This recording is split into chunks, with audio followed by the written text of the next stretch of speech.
Nabisto ang tangkang pagpuslit ng hinihinalang marihuana ng isang estudyante sa isang eskwelahan sa Pasay City. 56 na sachet at 4 na mas malalaking plastic ng hinihinalang marijuana ang nakita ng mga security officer sa bag ng first-year college student. May mga nakuha ring rolling paper at maliit na bote. Tumangging magbigay ng pahayag ang 18 taong gulang na estudyante. Di rin nagbigay ng pahayag ang eskwelahan at humiling na huwag silang pangalanan. Ipauubayan na lang daw nila ito sa NBI. Ikinabahala naman ng NBI ang posibilidad ng mga estudyante rin ng parokyano ng sospek. Inaalam pa kung saan nanggaling ang mga umano'y marijuana at kung magkano ang halaga ng mga ito.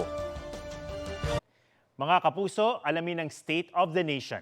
Mag-subscribe sa GMA Integrated News sa YouTube.